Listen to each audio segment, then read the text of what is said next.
បងប្អូនទាំងអស់គ្នាខ្ញុំបានមើលឃើញវីដេអូមួយនេះហើយខ្ញុំមានអារម្មណ៍ថាបាទសោកស្ដាយមែនទែនចំពោះឡានដែលបានឆេះបាទជាពិសេសប្រភេទ Kia Carnival ជាប្រភេទឡានដែលខ្ញុំបាទតែងតែលក់តែងតែប្រើប្រាស់បងប្អូនគាត់តែងតែខមមិនសួរឲ្យគាត់សួរថាសួរអ្នកលក់ឡាន Kia Carnival ហើយបានជាវាឆេះហើយបានជាមានអគ្គិភ័យឆាប់ឆេះដោយឡាននឹងប្រើម៉ាស៊ូតវាមិនមែនជាប្រភេទប្រើសាំង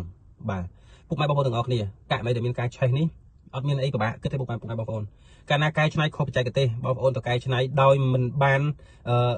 បាទស្វែងរកជាងដែលមានជំនាញទៅលើប្រភេទ Kia Carnival បាទប្រភេទនៃការកែច្នៃបងប្អូនច្បាស់ជាមានហានិភ័យជាក់ជាមិនខានជាពិសេសបងប្អូនដែលយកឡានទៅកែឡើងគុជបាទកែឡើងអំពូលខុសពីទ្រង់ទ្រាយដើមបាទបើសិនជាកែទៅគេមានបច្ចេកទេសគ្រប់គ្រាន់បាទស្តង់ដាររបស់គេในការធ្វើគេមានស្តង់ដារគ្រប់គ្រាន់បងប្អូនបាទអត់ជាបញ្ហាទេប៉ុន្តែបើសិនជាបងប្អូនយើងយកទៅកែបាទកន្លែងដែល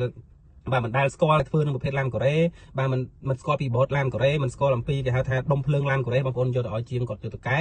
ឡើងគុជបាទឡើងចេះឡើងចោះច្បាស់ណាស់ច្បាស់ជាឆ្លងឆេះជាមិនខានទេបងប្អូនដូចជាឡានមួយគ្រឿងដែលឆេះ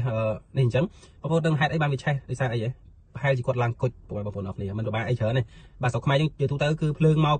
ភ្លើង original ភ្លើង zin របស់វាគឺពិបាកប្រើបាទចូលចិត្តយកទៅកែច្នៃបន្ថែមចូលចិត្តយកទៅឡើងបន្ថែមដោយសារតែមើលមិនច្បាស់មើលមិនឃើញបងប្អូនអរគ្នាហើយរបស់ដែលចេញមកពីក្រុមហ៊ុនគឺគេមានការពិនិត្យបាទស្តង់ដាររបស់គេបានត្រឹមត្រូវបាទគេមានការឆ្លងកាត់បាទបានត្រឹមត្រូវហើយបងប្អូនយកមកឲ្យកែបាទទាំងជាងដាក់មានជំនាញ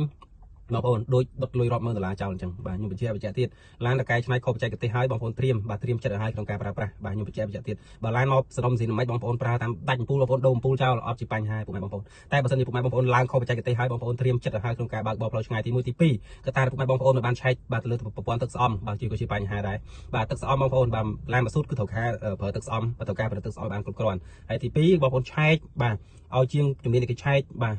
scan មើលអំពីកំហុសផ្សេងបងប្អូនតែយកឆែកមួយខែ2ខែយកឆែកម្ដងបងប្អូនបាទដើម្បីយើងថែទាំសុខភាពដូចតែមនុស្សមិនបាទនៅ3ខែ4ខែយើងឆែកសុខភាពម្ដងបាទចង់ដឹងថាយើងកើតអីឈឺអីចុះទៅរត់ដុល្លារបងប្អូនគ្នាមួយថ្ងៃគ្នារត់បាទរាប់រយគីឡូរាប់ពាន់គីឡូមិនសោះណាគ្នាមិនសឹកគ្នាមិនរិចរើគ្នាមិនខូចយ៉ាងម៉េចបាទអញ្ចឹងបងប្អូនបាទមុននឹងសម្រាប់ចិត្តថា